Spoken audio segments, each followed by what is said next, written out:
Décision assez inédite dans l'histoire politique française avec vous, Hélène Frade. Bonjour Hélène. Bonjour Pauline. La presse française revient dans sa quasi-totalité sur la décision de François Bayrou donc de ne pas se présenter à la présidentielle pour la 4e fois. Après des semaines de tergiversation, dixit Libération, qui rappelle que le patron du MoDem avait d'abord soutenu Alain Juppé, le candidat malheureux à la primaire des Républicains, puis discuté en vain avec son rival, François Fillon. Le centriste a effectivement finalement proposé hier une alliance à Emmanuel Macron. Proposition aussitôt acceptée par le patron d'En Marche, le nouveau maître de l'Empire du Milieu. Libé évoque un passage de témoin qui ne veut pas dire son nom, car ce serait pour François Bayrou prendre acte de la fin de sa carrière politique, et pour Emmanuel Macron inscrire son épopée dans une forme de continuité assez éloignée de la rupture qu'il prétend incarner.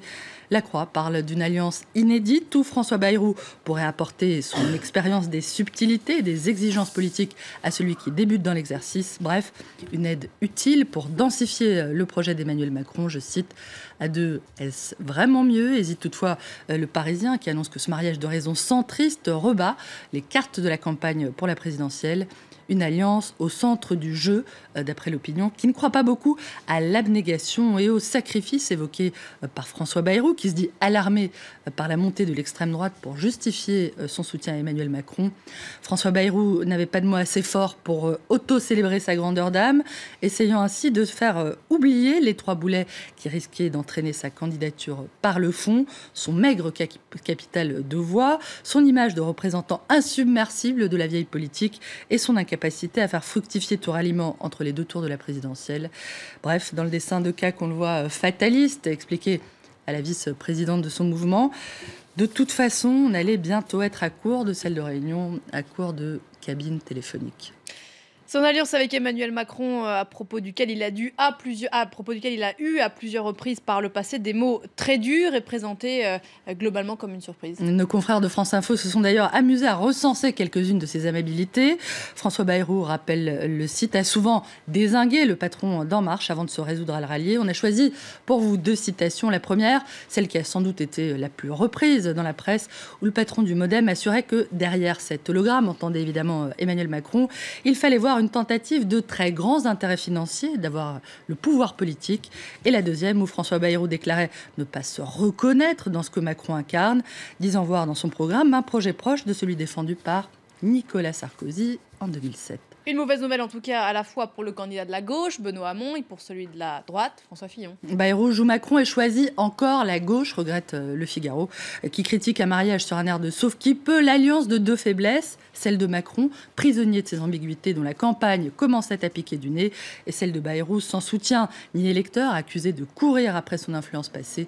Dans le dessin de Willem pour Libération, on retrouve d'ailleurs François Fillon et Benoît Hamon prenant l'ascenseur ensemble. Le groom, c'est Nicolas Sarkozy, encore lui, tout juste reconverti en employé des hôtels Accor.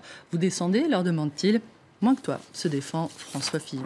Mauvaise séquence également pour Marine Le Pen, on en parlait dans le journal. Sa chef de cabinet vient d'être mise en examen pour recel d'abus de confiance. À cette occasion, la patronne du FN a défendu hier sa collaboratrice, mise en cause, vous l'avez dit, dans l'affaire des emplois fictifs des assistants parlementaires du FN, payés par le Parlement européen à Strasbourg et accusés de travailler en réalité uniquement pour le parti à Nanterre.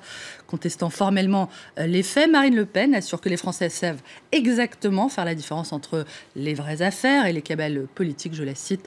Une déclaration qu'elle a faite d'ailleurs à l'issue de sa visite d'une prison de la région parisienne, à l'occasion de la présentation de son programme pour les prisons.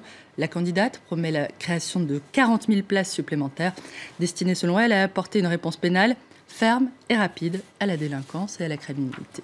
Tout autre chose pour terminer, si ce monde vous déprime un peu, on va prendre un peu de hauteur, avec la découverte de 7 nouvelles planètes plus ou moins semblables à la Terre, qui se trouvent en dehors de notre système solaire. Oui, effectivement, à ce que l'actu donne parfois l'envie de partir très très loin. Il faut d'abord rappeler une chose, c'est que ce système planétaire, ces exoplanètes, comme on dit, se trouve à quelques 39 années-lumière d'ici.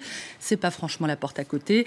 Et que sur ces 7 planètes, seules 3 se trouvent dans ce qu'on appelle une zone d'habitation, c'est-à-dire une zone susceptible d'abriter de l'eau et où la vie pourrait exister. Une belle découverte qu'on doit, Pauline, à une équipe belge, d'où le nom donné à l'étoile autour de laquelle gravitent ces 7 planètes, TRAPPIST-1, le nom du télescope qui a permis la découverte de cette étoile, mais évidemment inspiré par la fameuse bière que nos amis belges apprécient tant.